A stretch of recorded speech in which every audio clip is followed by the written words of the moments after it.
que todo esto lo hagamos como sabios y no como necios, ¿sí? La palabra de Dios trae sabiduría a nuestras vidas, pero si no nos es suficiente, tenemos que reclamarle al Señor. Hay un pasaje en Santiago 1:5, dice, si alguno tiene falta de sabiduría, pídasela al Señor. Pídala, porque Él da, y como dice la palabra, no da lo justito, da en abundancia. Siempre me llamó la atención a mí el relato de Salomón, cuando Dios se le presenta y le dice, Salomón, pedime lo que quieras. Comenzaba su reinado Salomón. Dice la palabra que Salomón andaba en los caminos del Señor. Y Dios le ofrece que él pida lo que quiera. ¿Y Salomón qué hace? Pensando con la mente de Cristo, sé que no es así, pero para que nos pongamos nosotros en ese lugar, le dice, Dios, la verdad que me diste una tarea terrible. Este es un pueblo enorme, yo soy joven, no la tengo del todo clara.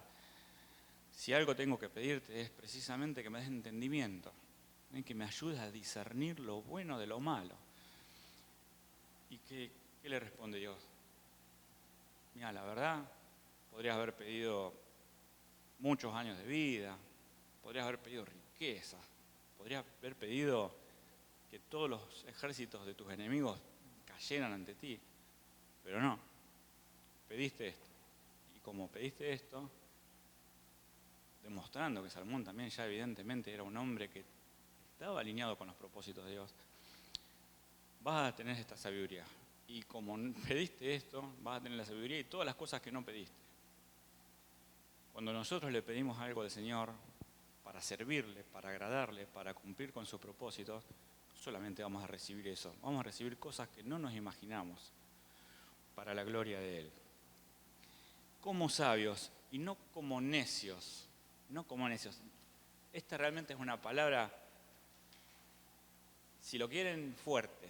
¿Sabe que necio, según el diccionario, es el que es ignorante y no sabe lo que podría o debería saber?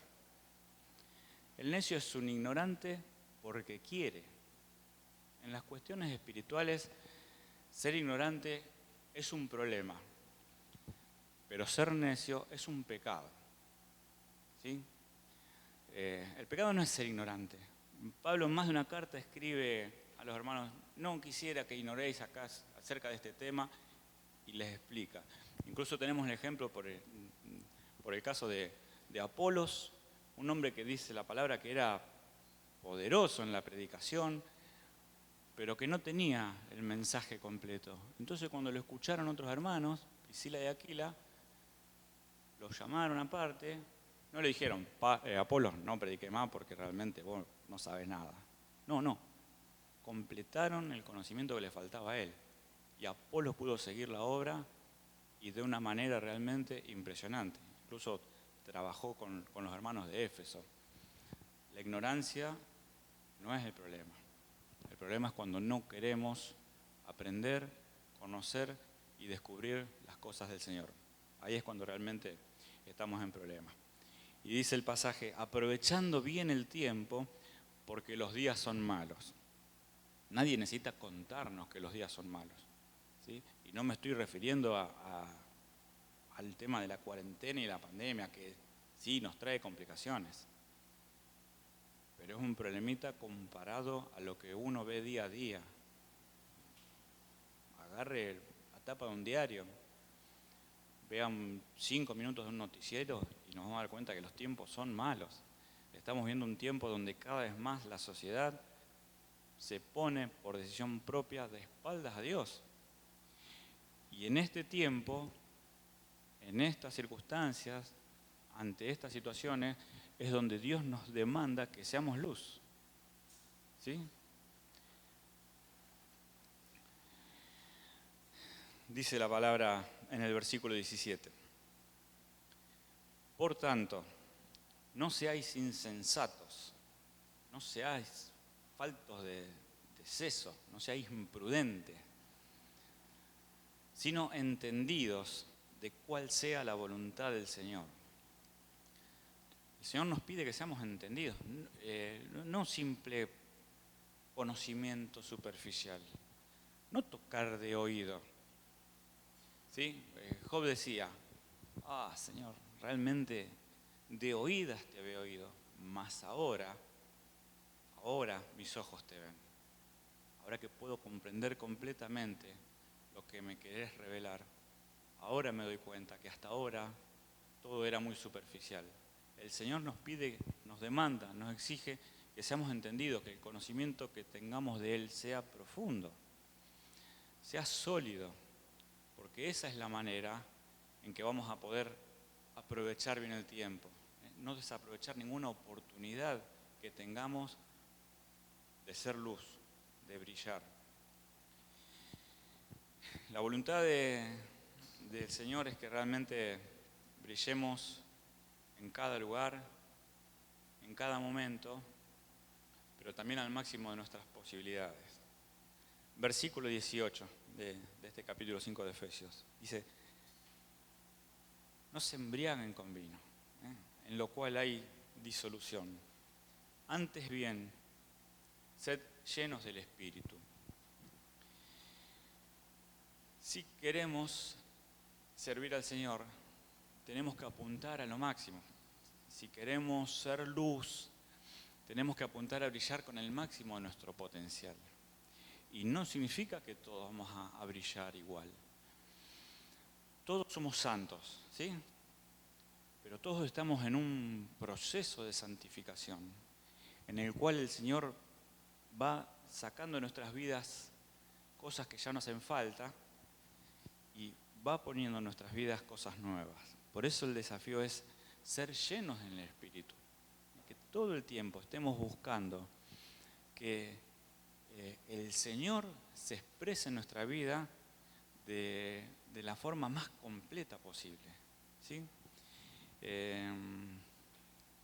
El proceso de santificación es como la preparación de un atleta, es otra figura que usa mucho, incluso Pablo, para ayudarnos a entender las verdades espirituales de la vida del cristiano. El atleta quiere superar su marca, ¿sí? Todo el tiempo quiere llegar más alto, ir más rápido, ser más fuerte. Y para eso debe entrenar, y para eso debe ejercitarse, y para eso debe dejar cosas de lado. Es un proceso que duele. Si alguien ha hecho ejercicio alguna vez, bueno, ahora pasó que estuvieron todo el mundo 3 meses sin poder ir al gimnasio, ¿sí? Por la cuarentena. Y después se abrieron los gimnasios, entonces empezaron a ir de nuevo. Al segundo día estaban todos que les dolía hasta el cabello, más o menos. Porque ponerse en movimiento, crecer, duele, pero es necesario. Si uno ve un nene, un chiquito, que no crece, se preocupa, porque sabe que algo no está bien. Lo natural, lo normal sería que crezca. Y con el creyente pasa lo mismo. Si yo estoy siempre en el mismo lugar, me tengo que preocupar, porque no estoy creciendo.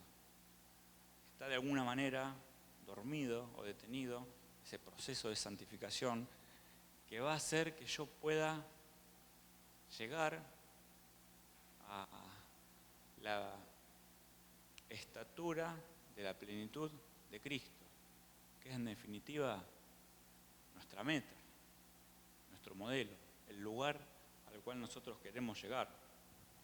Y es cierto que no estamos todos en la misma situación espiritual, ¿sí? Es cierto que no todos tenemos las mismas capacidades. Es cierto que somos todos distintos. Y si queremos ponerlo gráficamente, y si estamos hablando de luz, pensemos en las luces que conocemos. Alguno puede ser como un tubo fluorescente, que vieron que les cuesta arrancar, pero una vez que se enciende, ilumina. Y hay otros hermanos, son como las luces de LED, muy modernas, con muy poca energía, producen un brillo intenso. E incluso hay algunos hermanos que son como la luz láser. La luz láser apunta a un lugar y no se dispersa para un otro lado. Yo siempre recuerdo, con mucho cariño, a un hermano que hace poco partió la presencia del Señor, Juan Carlos García. Cada vez que Juan Carlos se paraba en el frente para predicar, uno no sabía de qué tema iba a hablar, pero sí uno sabía que iba a ser un mensaje evangelístico. Él todo lo que decía terminaba presentando a Jesucristo como Salvador. Era notable realmente. Los hermanos evangelistas suelen ser como una luz láser. Apuntan a un lugar y no hay manera de sacarlos de ahí. Incluso cada uno tiene sus propias capacidades. Alguno puede iluminar por 10, otro puede iluminar por 50 y otro puede iluminar por 100. Pero el desafío es iluminar al máximo. Iluminar al máximo. Yo no sé si se acuerdan ustedes, sobre todo los que son un poquito más veteranos como yo, las lámparas incandescentes que había antes. Cuando había un poco de bajón de tensión por algún problema en la red eléctrica, se empezaban a apagar. Se empezaban a apagar. No se apagaban del todo, pero ya no brillaban a pleno. ¿Sí? Incluso yo he visto lámparas que quedaba solamente el filamento rojo de tan poca tensión que había. Cuando nosotros nos vamos desprendiendo del Señor, lo vamos dejando de lado porque tenemos muchas ocupaciones, tenemos muchos temas en la cabeza, tenemos como que nos vamos apagando y cada vez brillamos menos. Y el Señor espera en nosotros lo máximo. Y lo máximo de acuerdo a lo de cada uno. ¿Sí? El Señor no me va a pedir a mí en función de las capacidades que le dio a Lorena o a Gino. ¿Sí? Incluso si nos ponemos a pensar en la parábola que yo mencionaba antes de los talentos, cuando el Señor rinde cuentas con sus siervos, vino el que le había dado 5, Señor, gané otros 5, espectacular lo tuyo. Hay una recompensa para vos. Viene el que le había dado 2 talentos. Señor, con los 2 talentos gané 2 talentos. Mucho menos de lo que había ganado el otro. Y el Señor, ¿qué le dice? Muy bueno lo tuyo también. La misma recompensa que tuvo el otro es para vos. Porque a cada uno nos fue dado algo y en función de lo que tenemos es nuestro servicio. En función de lo que tenemos es lo que tenemos que hacer para el Señor. Pero más hacemos y el Señor más nos da. Más hacemos, el Señor pone más en nuestras manos, para que seamos fieles, para que le sirvamos, para que brillemos en el lugar donde nos toca estar.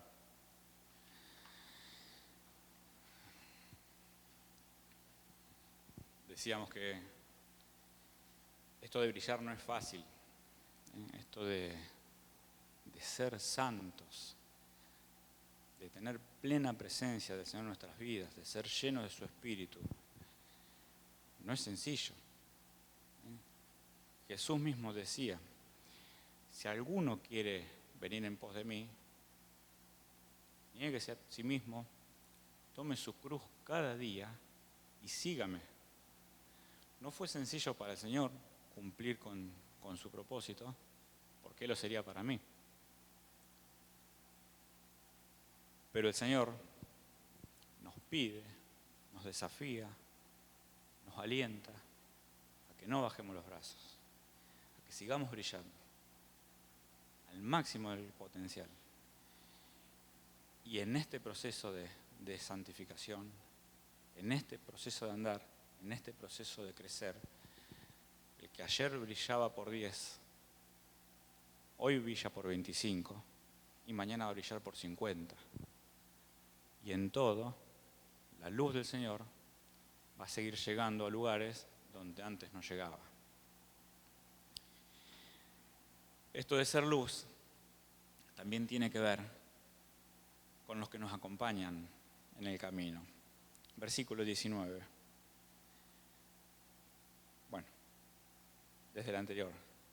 Sed llenos del Espíritu, hablando entre vosotros con salmos, con himnos y cánticos espirituales, cantando y alabando al Señor en vuestros corazones. dando siempre gracias por todo al Dios y Padre, en el nombre de nuestro Señor Jesucristo. La voluntad del Señor es que seamos luz, incluso entre los que son luz. Dios nos puso para alentarnos mutuamente. Dios nos desafía a que nos fortalezcamos, que nos sostengamos mutuamente. Porque como decíamos antes, no todos estamos en la misma situación, ¿sí? Pero para todos el Señor tiene algo que viene de parte de Él para sostenernos, para ayudarnos en este andar en la luz, que es un andar cotidiano, que es un andar diario, que es un andar que no debería tener descanso, ¿sí?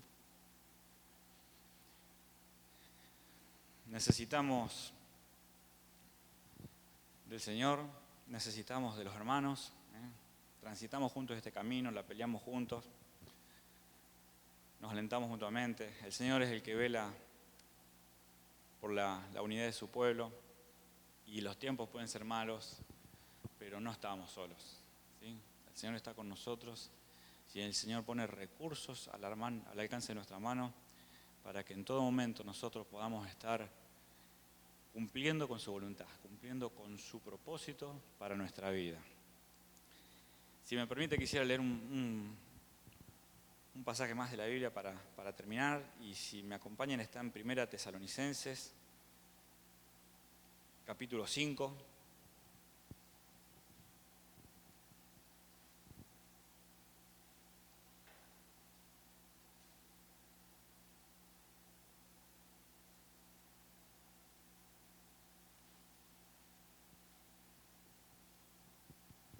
Otra carta de Pablo, en este caso le escribe a los hermanos que se congregaban en Tesalónica. Y como el mensaje del Señor es el mismo para todos, lo que Pablo le escribía a estos hermanos estaba directamente emparentado con lo que recién estuvimos leyendo en la otra carta. 1 Tesalonicenses, capítulo 5, desde el versículo 4, dice la palabra: ustedes, en cambio, hermanos, no están en la oscuridad, para que ese día, venía hablando de la segunda venida del Señor, para que ese día los sorprenda como un ladrón. Todos ustedes son hijos de la luz y del día. No somos de la noche ni de la oscuridad. No debemos, pues, dormirnos como los demás, sino mantenernos alerta y en nuestro sano juicio. Los que duermen, de noche duermen, y los que se emborrachan, de noche se emborrachan. Nosotros, que somos del día, por el contrario, estemos siempre en nuestro sano juicio, protegidos por la coraza de la fe y del amor, y por el casco de la esperanza de salvación. Pues Dios no nos dio destino a sufrir el castigo, sino a recibir la salvación por medio de nuestro Señor Jesucristo. Él murió por nosotros para que en la vida o en la muerte vivamos junto con Él. Por eso, anímense y edifíquense unos a otros, tal como lo vienen haciendo. El Señor espera que nosotros brillemos. El Señor demanda que nosotros seamos luz. Es lo que somos. Si somos hijos de Él, está en nuestra naturaleza, como está en la naturaleza del Señor, el amor, la bondad, la justicia. Y Jesús le decía a sus discípulos: ustedes son la luz del mundo. Brillen para que sus buenas obras, su buen andar, sea visto por los hombres, y nuestro Padre que está en los cielos sea glorificado. Brillamos para el Señor, hermanos. Brillamos para el Señor. Por eso el desafío es que lo hagamos a pleno, a pleno. ¿Podemos tener días difíciles? Claro que sí, ¿quién no los tiene? Pero busquemos en el Señor las respuestas, la sabiduría, la sensatez, su presencia, para que en todo tiempo en todo lugar, bajo cualquier circunstancia.